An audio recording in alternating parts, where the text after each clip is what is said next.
the mixed breed dog that would become known as Sinbad and would eventually achieve the rank of Chief Petty Officer in the United States Coast Guard first, came aboard the cutter USCGC Campbell in 1937, when he was approximately 1 year old, wandering onto the ship while she was moored in New York Harbor and immediately making himself at home among the crew who welcomed the Scruffy mutt as an unofficial mascot,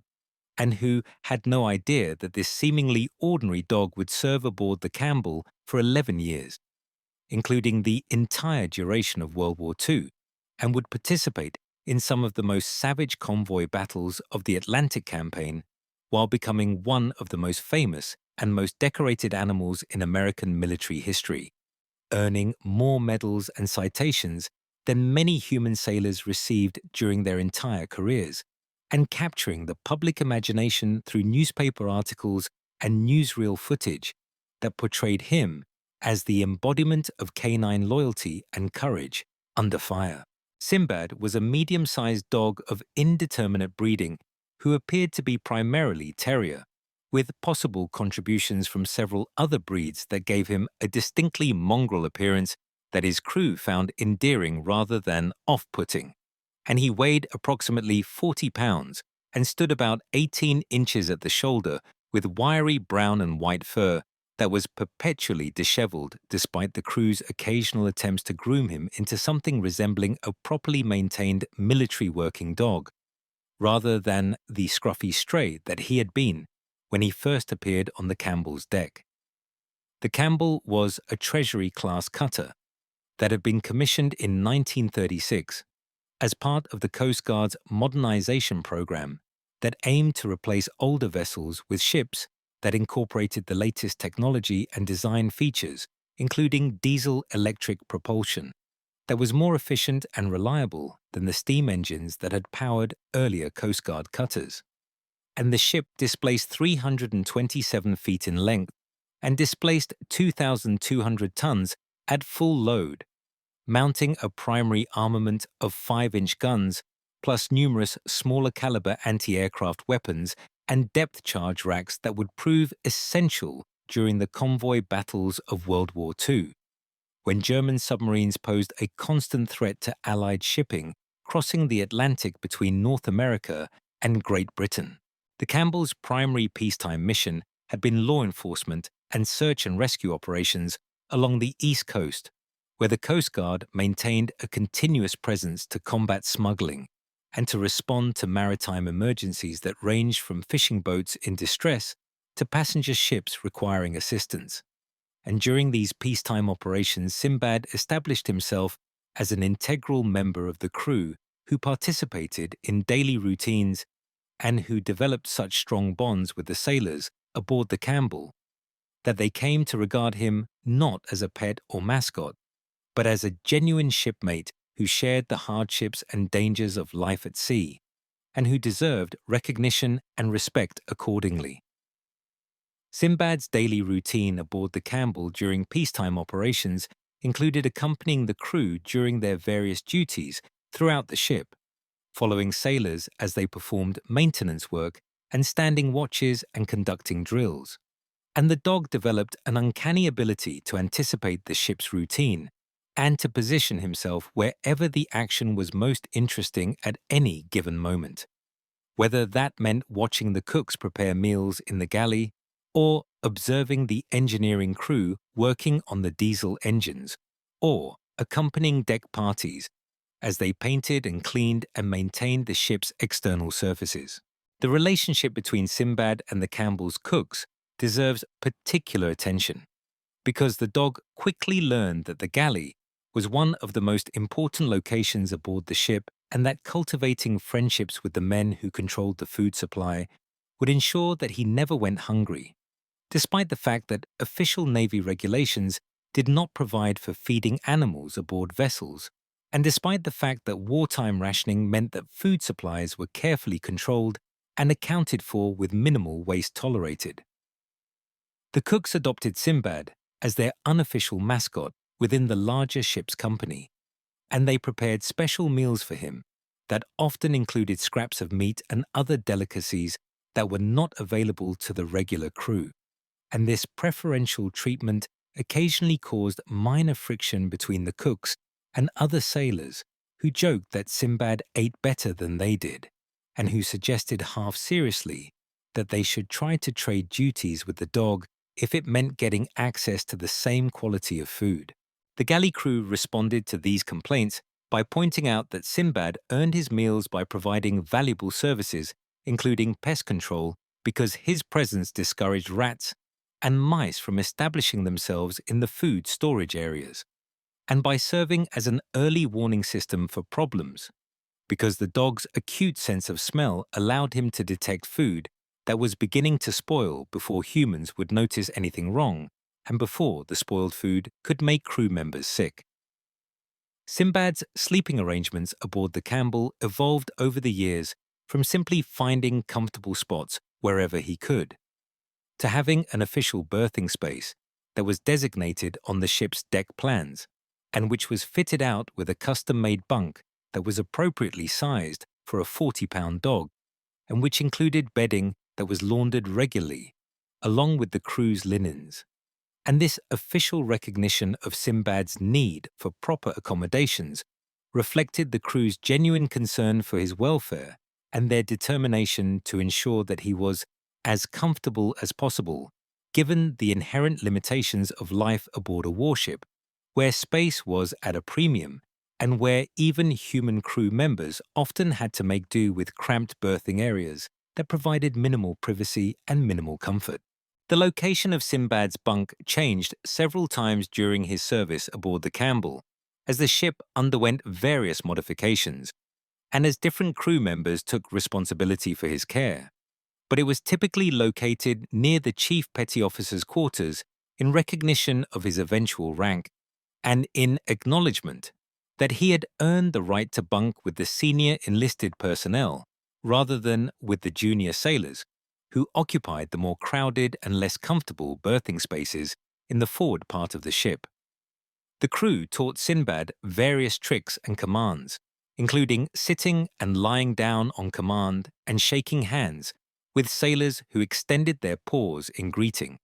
and these performances became popular entertainment during the long periods at sea when the crew had limited recreational options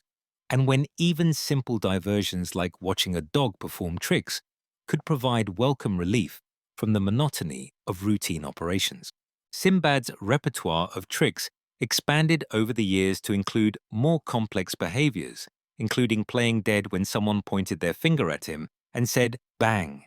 and rolling over on command and retrieving objects that crew members threw across the deck, and these tricks were taught through patient repetition and positive reinforcement, using food treats that the cooks provided specifically for training purposes. And the training sessions themselves became social events where off-duty sailors would gather to watch and to offer advice and to place small bets on whether Sinbad would successfully perform whatever trick was being attempted.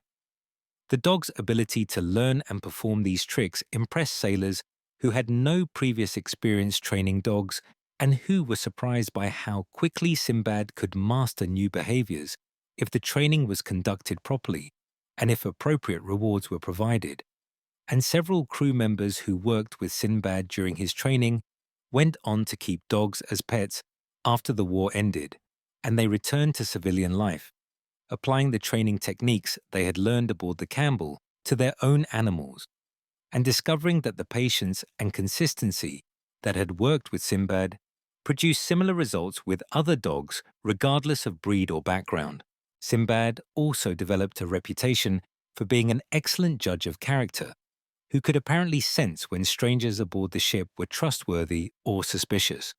And sailors reported numerous occasions when Sinbad's behavior toward visitors or new crew members proved to be an accurate predictor of how those individuals would eventually fit into the Campbell's community,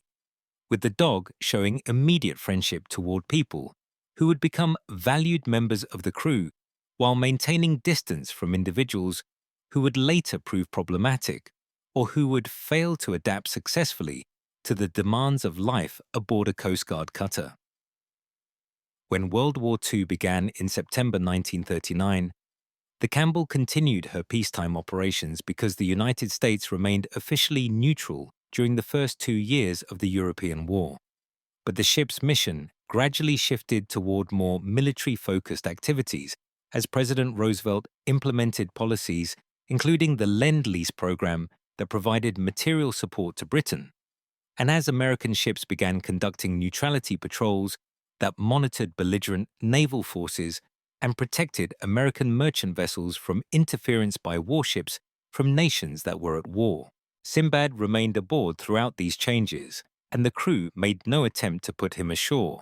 even though regulations technically prohibited animals aboard Coast Guard vessels except for working animals, like dogs, trained for specific duties such as detecting contraband or performing search and rescue operations. And the Campbell's commanding officers during this period chose to overlook these regulations because Sinbad had become such an integral part of the ship's culture, and because removing him would have seriously damaged crew morale, at a time when maintaining high spirits was essential, given the increasing dangers that the ship and her crew were facing, as American involvement in the European conflict deepened despite official neutrality. After the United States entered World War II in December 1941, following the Japanese attack on Pearl Harbor, the Campbell was assigned to convoy escort duties in the North Atlantic, where German submarines were conducting a devastating campaign against Allied shipping that threatened to sever the maritime supply lines between North America and Britain, and which posed an existential threat to Britain's ability to continue fighting because the island nation depended absolutely on imported food and fuel and raw materials that could only be delivered by merchant ships running the submarine gauntlet across thousands of miles of open ocean, where German U-boats hunted in wolf packs, and where a single submarine could sink multiple ships during a single patrol if it could penetrate the defensive screen of destroyers and corvettes and Coast Guard cutters that escorted the slow-moving merchant convoys. The typical convoy operation lasted between 10 and 14 days, depending on weather conditions and on whether the convoy encountered enemy action that slowed its progress or forced it to take evasive routes that added hundreds of miles to the transit. And during these operations, the Campbell and other escort vessels maintained continuous watch using radar and sonar to detect submarines and using visual lookouts to spot periscopes or torpedo wakes or any other sign that might indicate enemy presence in the vicinity of the convoy. The crews aboard escort vessels worked in 4-hour watches around the clock, with sailors rotating through various duty stations, including bridge watch, where they served as lookouts, and as assistant officers of the deck, and sonar watch where they monitored the temperamental sonar equipment that could detect submerged submarines, but which required skilled operators who could distinguish between genuine contacts and false returns caused by thermal layers or schools of fish or underwater terrain features, and gun stations where they maintained the weapons that would be used to engage surface submarines or to defend against air attacks if German long-range aircraft located the convoy and attempted to attack merchant vessels or escort ships. Sinbad's behavior during convoy operations showed remarkable adaptation to the stress and danger of wartime conditions because the dog seemed to understand that the ship was engaged in serious business and that the playful routines of peacetime operations were no longer appropriate.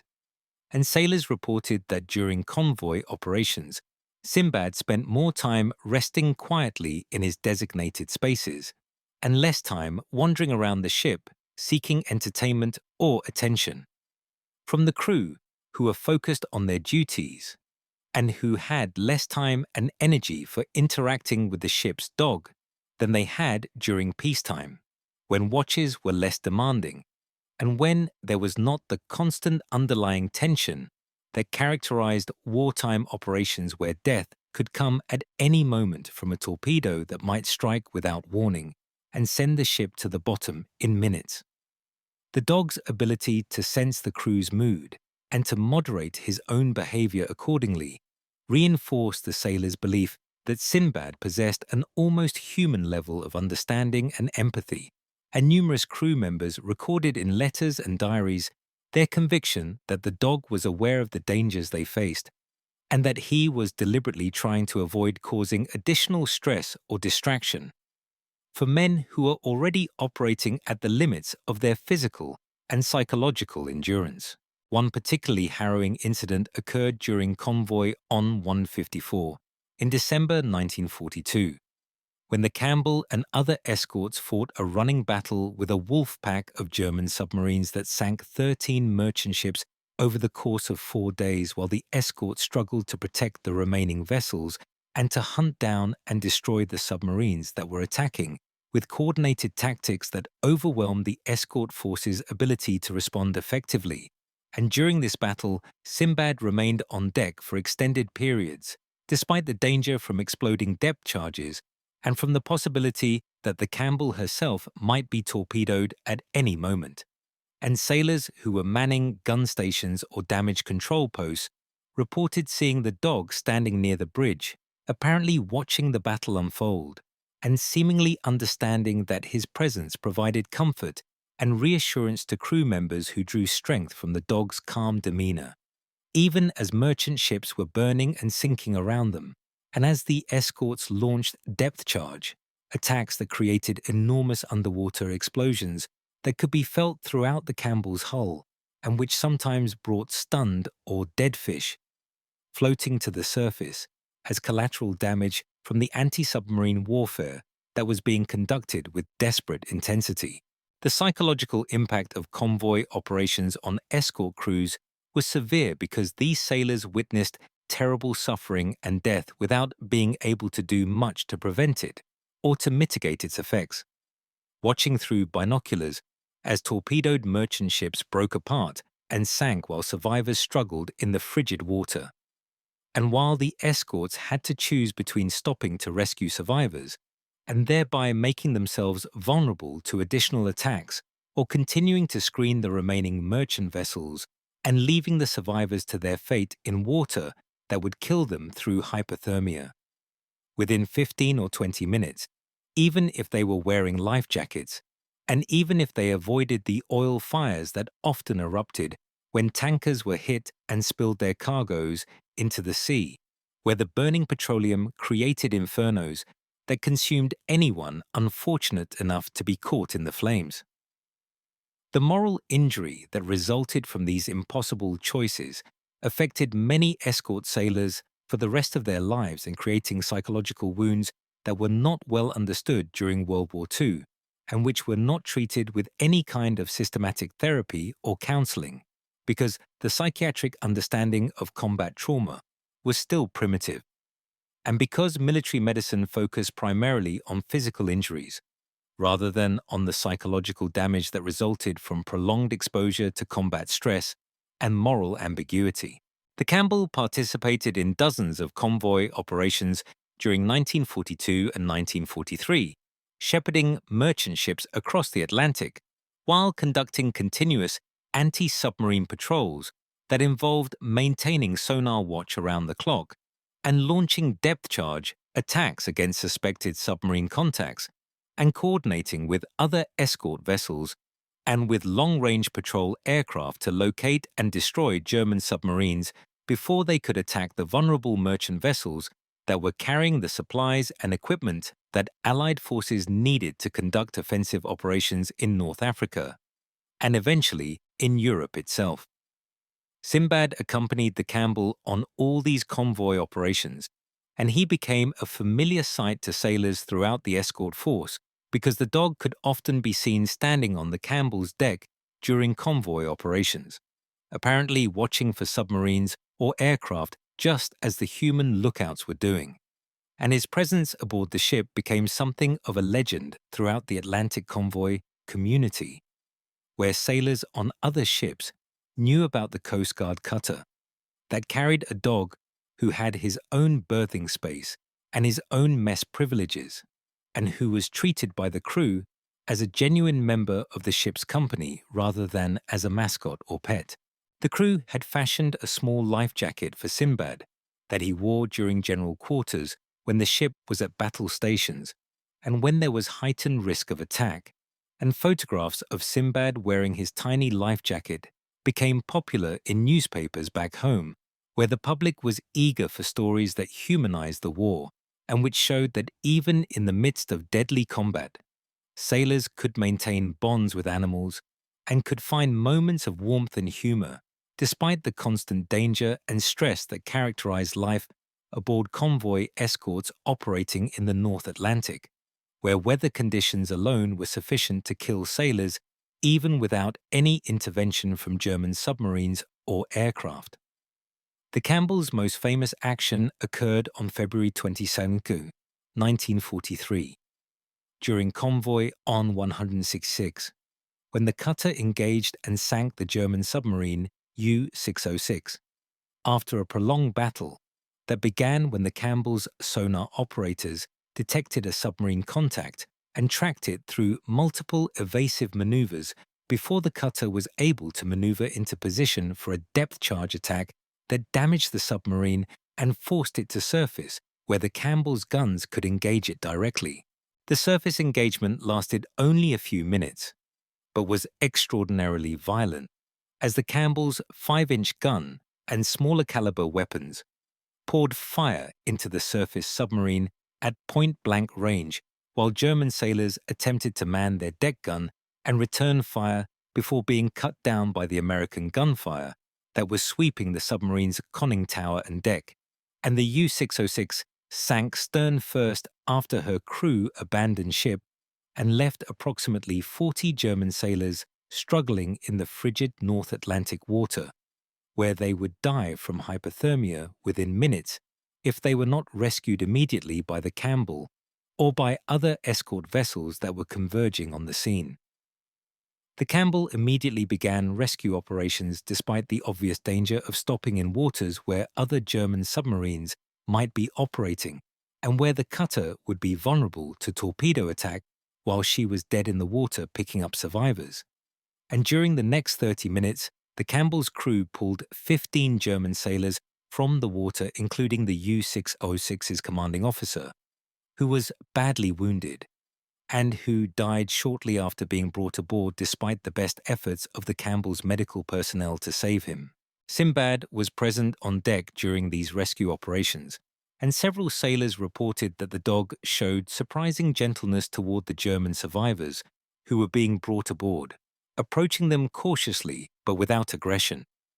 and apparently understanding that these bedraggled and hypothermic men were no longer enemies, but were fellow sailors who needed help. And this behavior reinforced the crew's belief that Sinbad possessed an almost supernatural ability to understand complex situations and to respond appropriately, even without any formal training or instruction about how a ship's dog should behave during combat operations. The action against U-606 earned the Campbell a Presidential Unit citation that recognized the entire crew for their performance during the engagement, and Sinbad was specifically mentioned in the citation as having maintained morale during the battle and having demonstrated the courage and loyalty that were characteristic of the best traditions of naval service, and this official recognition transformed Sinbad from an unofficial mascot into a genuinely decorated military working dog whose service was formally acknowledged by the highest levels of the American government. The crew capitalized on this recognition by arranging for Sinbad to receive a series of promotions through the enlisted ranks, starting with seaman and progressing through petty officer 3rd class and 2nd class and 1st class, until he eventually achieved the rank of chief petty officer in 1944, a rank that was only slightly below that of the most junior commissioned officers, and which placed Sinbad in the upper echelons of the ship's enlisted hierarchy, where he theoretically outranked more than half the human crew. Though in practice the rank was purely ceremonial, and Sinbad continued living and working aboard the ship exactly as he had before his promotions. The promotions were accompanied by elaborate ceremonies that involved the entire crew, and which included the fabrication of a tiny uniform that incorporated appropriate rank insignia, and which Sinbad wore during formal occasions, including ship inspections and ceremonies where visiting dignitaries came aboard the Campbell and were introduced to the famous dog, who had become something of a celebrity in Coast Guard circles and beyond, with his story being covered in national newspapers and magazines that portrayed him as an example of American pluck and determination, and which suggested that even dogs could contribute to the war effort if they possessed the right spirit and if they were given the opportunity to serve. The media coverage of Sinbad's story began modestly with local newspaper articles in ports where the Campbell docked, and where reporters looking for human interest stories learned about the ship's unusual mascot and wrote features that described his daily routine and his relationship with the crew. But this coverage expanded dramatically after the Campbell's action against U-606 in February 1943, when National Wire Services picked up the story and distributed it to newspapers across the country, where editors recognized that readers were eager for uplifting stories about the war that focused on heroism and loyalty, rather than on casualties and defeats. The photographs of Sinbad wearing his miniature uniform and standing alongside sailors became iconic images that were reproduced in dozens of publications and which were used in recruiting posters and in Coast Guard publicity materials that emphasized the service's contribution to the war effort and which highlighted the human dimension of military service through stories about men and animals working together to defeat the Axis powers. The Public Relations Office of the Coast Guard headquarters in Washington recognized the value of Sinbad's story for building public support for the service and for maintaining morale among Coast Guard personnel who sometimes felt that their contributions were overshadowed by the more dramatic operations of the Navy and the Marine Corps in the Pacific Theater, where carrier battles and amphibious assaults dominated news coverage, and Coast Guard publicists worked with the Campbell's command to arrange for Sinbad to participate in war bond drives and other public events when the ship was in port for maintenance or repairs. These appearances typically involved Sinbad being photographed with local dignitaries and with civilians who purchased war bonds, and the dog would perform his tricks for audiences who were charmed by the sight of a military dog who could shake hands and play dead and roll over on command. And these performances generated significant publicity and contributed to war bond sales that exceeded quotas in several cities where Sinbad appeared. The logistics of arranging these public appearances created additional work for the Campbell's crew, because the dog had to be transported to various locations, and because someone had to accompany him and ensure that he was properly cared for and that he performed appropriately during the events. And these duties typically fell to one or more of the sailors who had been most closely involved with Sinbad's care and training aboard the ship, and who understood his personality and his quirks, and who could handle him effectively in unfamiliar environments, where the crowds and noise might otherwise have been overwhelming. The sailors who accompanied Sinbad on these public relations missions found that they became minor celebrities themselves, as reporters and photographers sought quotes and background information about the famous dog, and these sailors discovered that their association with Sinbad opened doors and created opportunities for social interaction that would not otherwise have been available to enlisted men whose status in civilian society was relatively low despite their military service and despite the dangers they faced during convoy operations. The phenomenon of Sinbad's celebrity raised interesting questions about the nature of military service and about how the public understood and valued different types of contributions to the war effort, because there was something slightly absurd about the fact that a dog could become more famous and more widely recognized than the thousands of human sailors who were performing identical duties aboard other escort vessels without receiving any public recognition or acknowledgement beyond the satisfaction of knowing that they were doing their jobs and contributing to the war effort in ways that were essential but not glamorous or newsworthy. Some sailors resented the attention that Sinbad received and felt that the media coverage distorted the reality of convoy operations by focusing on a heartwarming animal story rather than on the grim realities of anti-submarine warfare, where men died terrible deaths and where victories were often measured not by enemies destroyed, but by convoys that arrived safely, despite suffering significant losses along the way. But most sailors aboard the Campbell and throughout the Coast Guard recognized that Sinbad's fame benefited everyone in the service by raising public awareness of Coast Guard operations and by generating goodwill that translated into political support and budgetary resources that allowed the Coast Guard to maintain and expand its capabilities during and after the war. The public relations value of Sinbad's story was not lost on Coast Guard leadership, who encouraged the Campbell's crew to continue publicizing their canine shipmate, and who arranged for Sinbad to participate in war bond drives and other morale-building activities when the Campbell was in port. And during these appearances, Sinbad would be photographed with sailors and with civilians who purchased war bonds and who wanted to meet the famous dog whose exploits had made him one of the most recognizable animals in America during the war years. The Campbell suffered severe damage in February 1943 during the same convoy battle where she sank U-606 when the cutter rammed another German submarine, U-753, after detecting it on the surface during a night action, and the collision tore a massive hole in the Campbell's bow and caused flooding that threatened to sink the ship before damage control parties could contain the water ingress, and before temporary repairs could be made that would allow the cutter to limp back to port for permanent repairs. Sinbad was aboard during this incident, and sailors reported that the dog remained calm throughout the crisis. Despite the violent impact of the collision, and despite the chaos aboard the ship as crew members rushed to their damage control stations and began fighting to save the vessel from sinking in the middle of the Atlantic,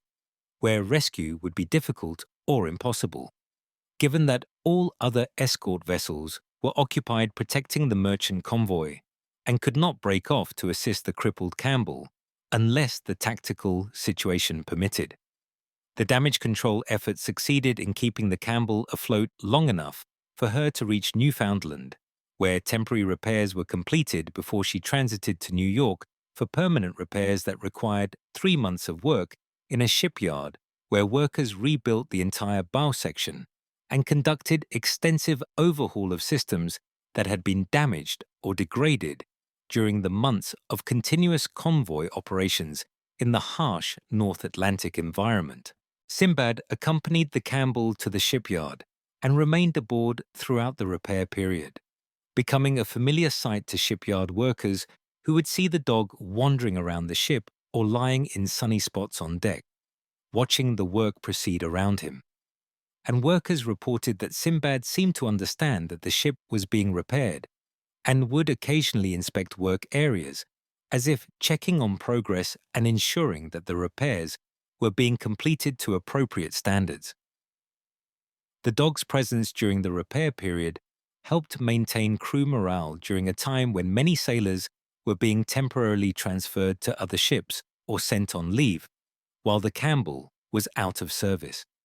And sailors who remained with the ship to oversee the repairs and to conduct training and to prepare for the return to operational status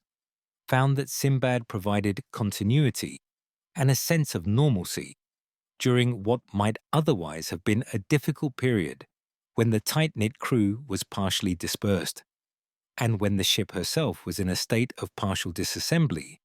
that bore little resemblance to the operational warship that she had been before the damage from ramming U-743. The Campbell returned to convoy duty in June 1943 after completing repairs and continued operating in the North Atlantic through the remainder of 1943 and into 1944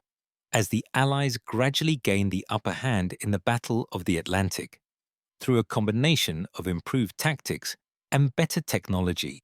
including more effective radar and sonar systems and longer-range patrol aircraft that could cover areas of the Atlantic that had previously been beyond the reach of land-based planes,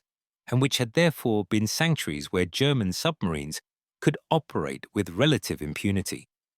Sinbad participated in all these operations, and his reputation continued to grow as more sailors and officers throughout the Atlantic convoy. Forces became aware of the Coast Guard dog, who had earned combat decorations and who had been promoted to Chief Petty Officer, and who continued serving aboard the Campbell, despite being old enough by 1944 that he could have been retired with honor and sent to live ashore where he would have been more comfortable and where he would not have been exposed to the dangers and hardships of continued service aboard a warship operating in combat conditions. The question of whether Sinbad should be retired became a topic of serious discussion among the Campbell's officers during 1944, because the dog was now approximately 8 years old and was beginning to show signs of aging, including some stiffness in his joints that made it more difficult for him to climb the ship's ladders and to move around the vessel with the ease that he had displayed when he was younger.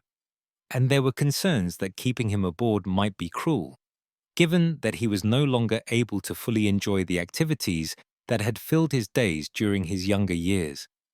and given that he might be more comfortable living ashore, where he could rest and relax without being subjected to the constant motion and noise and stress that characterized life aboard a warship. However, the crew unanimously opposed any plan to retire Sinbad because they believed that removing him from the ship would break his spirit and would deprive him of the only life he had known for 7 years and which he clearly preferred to any alternative that might be offered. And they argued that Sinbad should be allowed to remain aboard the Campbell for as long as he lived, and that when he eventually died, he should be buried at sea with full military honors, as befitted his rank and his service record. The Campbell's commanding officer accepted the crew's arguments, and Sinbad remained aboard through the end of World War II in August 1945, though by that time his activities had become more limited, and he spent increasing amounts of time resting in his favored spots aboard the ship, rather than actively following the crew around as he had done during his younger years. The end of the war brought significant changes to the Campbell and her crew as the ship transitioned from combat operations to peacetime duties that included search and rescue missions and law enforcement patrols similar to what the cutter had been doing before the war. And many of the sailors who had served aboard during the war years were discharged and returned to civilian life, while new crew members came aboard who had not shared the wartime experiences that had forged such strong bonds between Sinbad and the men who had served with him during the Atlantic convoy battles. Sinbad died on December 30th, 1951, at the age of approximately 15 years, having served aboard the Campbell for 14 years, including 11 years of service, during which he had been carried on the ship's official roster as a member of the crew with the rank of Chief Petty Officer. And his death was mourned by Coast Guard personnel across the service, who had heard about the famous dog and who recognized that his passing marked the end of an era when animals could still serve aboard warships as unofficial mascots and companions, rather than as specialized working animals with specific assigned duties. The Campbell's crew conducted a full military funeral for Sinbad, including a burial at sea with honors that were normally reserved for senior enlisted personnel, and the ceremony was attended by Coast Guard brass and by veterans who had served aboard the Campbell during World War II and who wanted to pay their final respects to a shipmate who had shared their dangers and hardships and who had earned their respect and affection through years of loyal service. The story of Sinbad the Coast Guard dog resonated with the American public during World War II because it provided a heartwarming counterpoint to the grim realities of naval warfare in the Atlantic, where merchant ships were being sunk at alarming rates, and where sailors faced constant danger from submarines and aircraft, and from the savage weather conditions that characterized the North Atlantic during winter months when storms could be as deadly as enemy action. and where men could die from exposure even if their ship survived attacks. The image of a small dog standing watch alongside human sailors and participating in combat operations and earning military decorations captured imaginations and suggested that even in the midst of total war, there remained room for the kind of human-animal bonds that had existed for thousands of years and which spoke to something fundamental about human nature and about the ways that people form connections with other living creatures, even in the most stressful and dangerous circumstances. The practice of keeping animals aboard warships had ancient roots dating back to the earliest days of maritime history, when ships carried cats to control rodent populations and when officers sometimes kept dogs or other pets as companions during long voyages that could last months or years, and which imposed severe psychological stress on crews who were isolated from their families and communities for extended periods. And these animals served important functions beyond their nominal roles as pest control or companionship. By providing emotional support and by creating a sense of normalcy and domesticity that help sailors maintain their psychological equilibrium during periods of extreme stress and isolation. The tradition continued into the 20th century, though it became increasingly regulated as naval services developed more formal policies about what kinds of animals could be kept aboard ships and under what circumstances. And by World War II, most navies had policies that theoretically prohibited unofficial mascots, though these policies were often ignored or worked around by crews who valued their animal companions and who were willing to bend or break regulations to keep them aboard. Sinbad represented the peak of this tradition in American naval service because he achieved a level of official recognition that was unprecedented for an animal mascot, being formally carried on the ship's roster and receiving actual promotions through the enlisted ranks, rather than purely symbolic gestures that had no official standing. And his service record became part of Coast Guard history and was documented in official records and in countless newspaper articles and magazine stories that were filed during and after World War II. The post-war years saw a gradual decline in the tradition of ship mascots as naval services adopted stricter policies about animals aboard vessels, and as public attitudes toward animal welfare evolved to question whether keeping animals aboard warships was ethical, given the dangers and hardships that such service imposed on creatures who had no choice about whether to participate in military operations. And by the late 20th century, the practice had largely disappeared from American naval service, though it continued in some other navies where traditions and regulations were different. The legacy of Sinbad and other animal mascots who served during World War II extends beyond their individual stories to encompass broader questions about the relationship between humans and animals, and about the roles that animals play in military organizations and in society more generally. Because these stories reveal something important about human psychology and about the ways that people form emotional attachments and create meaning in their lives even in circumstances that would seem to preclude such concerns. The sailors who served aboard the Campbell during World War II faced extraordinary dangers and experienced traumatic events that would affect many of them for the rest of their lives. And for these men, Sinbad represented a connection to a more innocent and peaceful time when their primary concerns were the ordinary routines of peacetime naval service,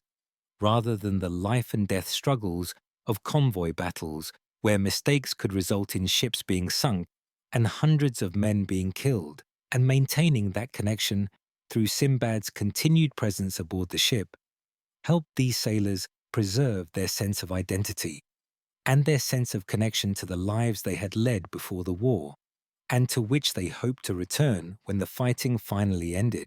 The specific circumstances that allowed Sinbad to achieve official recognition and formal rank were unique to the Coast Guard during World War II because the service had a more relaxed and informal culture compared to the Navy, and because Coast Guard leadership understood the value of positive publicity and morale-building stories at a time when the service was fighting for recognition and for resources, and when anything that could raise the Coast Guard's profile in the public consciousness was welcome.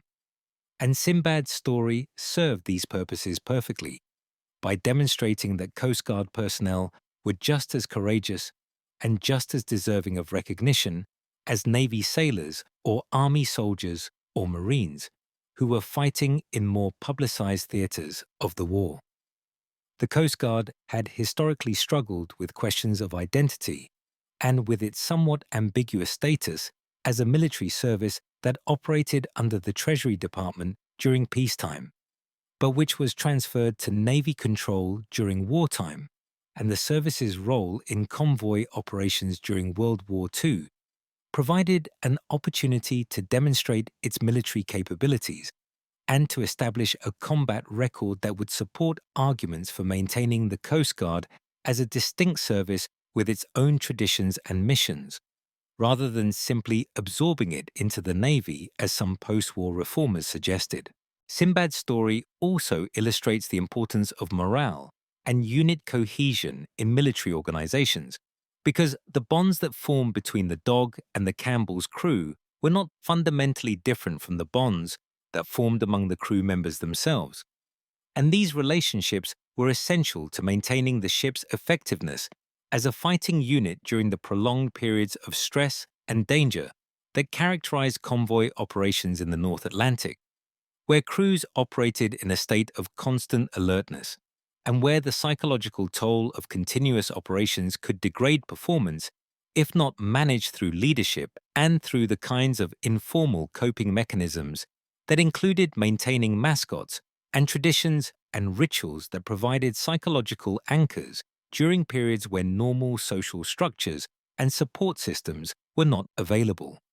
Modern military psychology recognizes the importance of these factors, and studies of unit cohesion and combat effectiveness consistently show that small unit bonds and shared identity are among the most important predictors of how well military units will perform under stress. And the story of Sinbad provides a historical example of how these bonds can form around unexpected focal points, including animals who become integrated into military units and who serve functions that go well beyond their nominal roles. The documentation of Sinbad's service, including photographs and news articles and official citations, provides valuable historical material for understanding daily life aboard Coast Guard vessels during World War II, because most historical accounts of the war focus on major battles and strategic decisions, rather than on the quotidian details of how sailors actually lived and worked and maintained their morale during long periods of tedious routine, punctuated by brief moments of terror when enemy action threatened to destroy their ships and kill them all.